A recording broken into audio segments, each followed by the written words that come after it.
Hey, my name is McCall, and I'm going to be talking about atrial fibrillation. So the teaching strategies I'm using is lecture.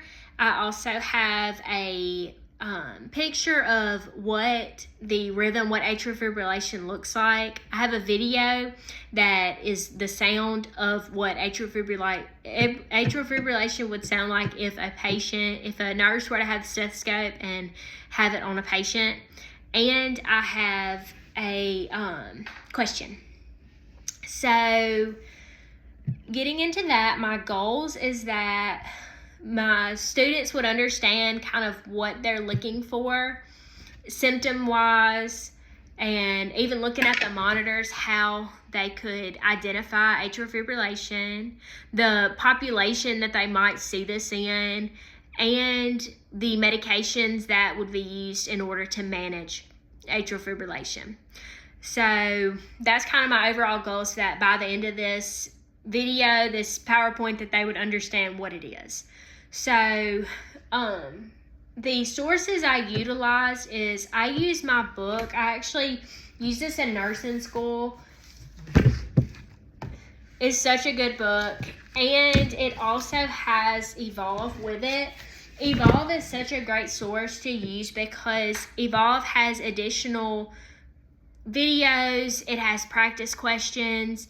It's just an overall really good source to use that you could provide to these students. There's also an additional book that comes with Evolve, and it's a study book, and that has a lot more questions specialized to each chapter, and an overall comprehensive test that students would get extra NCLEX questions, and overall that's going to make them better at NCLEX questions.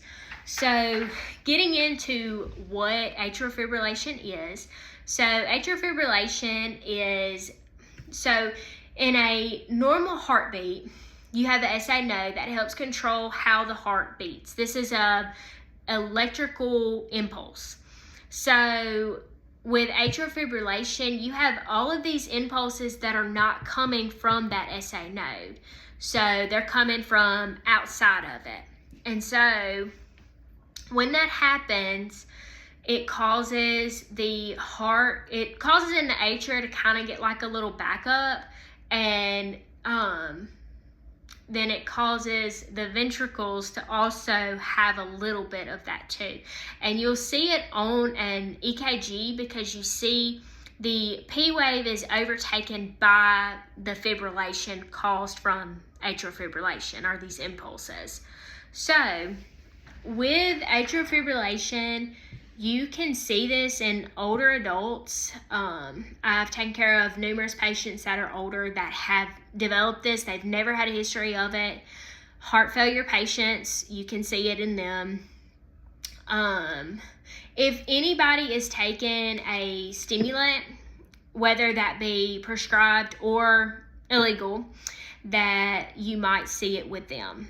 You also could see it in people that drink a ton of caffeine.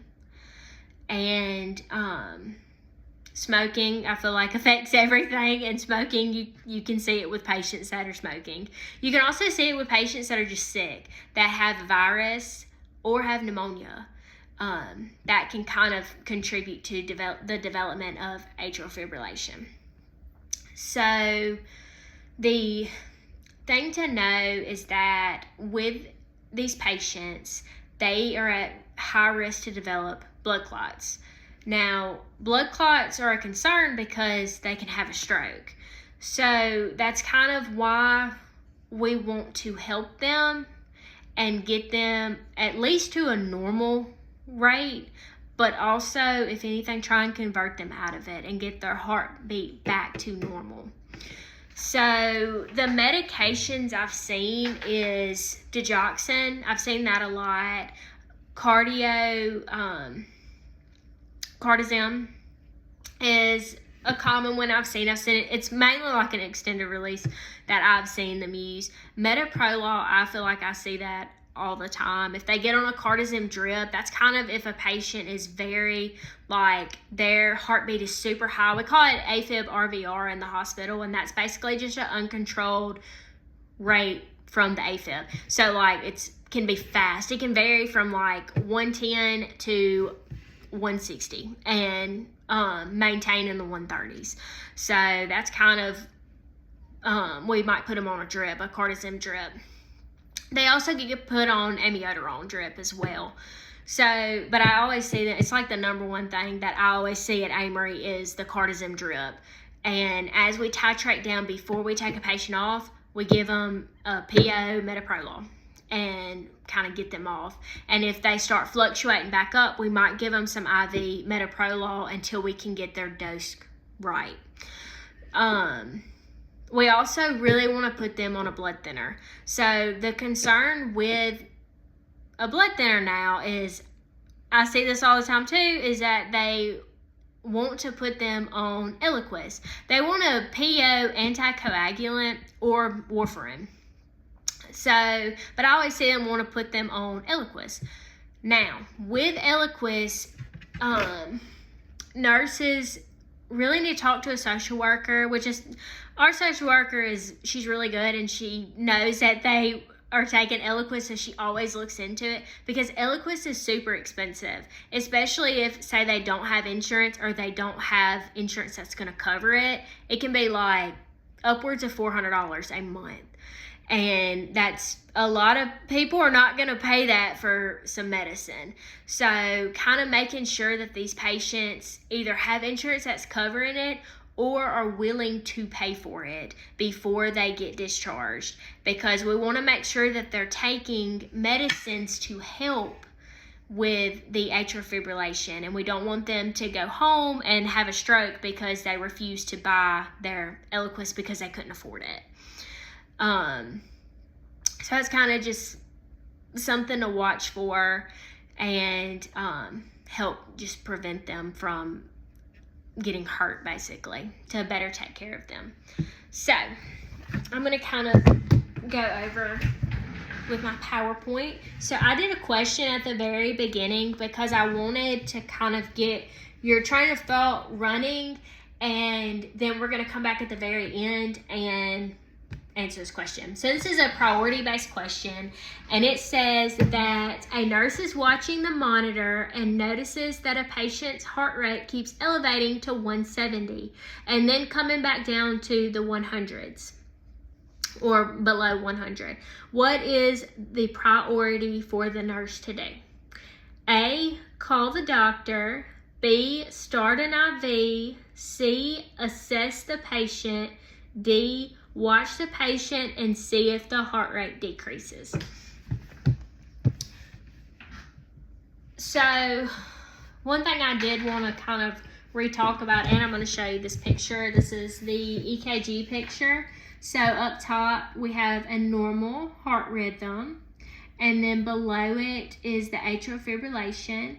I don't know if you can tell, but with atrial fibrillation, if you can see the difference of the beats, the AFib, you might see it slow down to say 80 beats, and then it might bounce back up to 100. It's very inconsistent. You also will see the P wave kind of has this like fibrillation, and that overtakes the P wave. So that's kind of what atrial fibrillation looks like.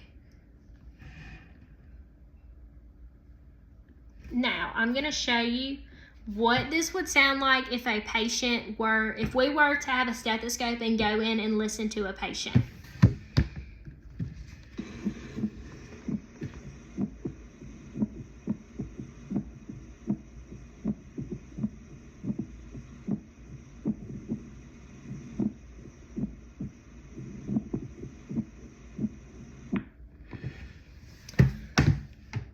So that, if you can hear it, it has an extra, you can hear the fibrillation, you can hear the inconsistency. So that's what it sounds like.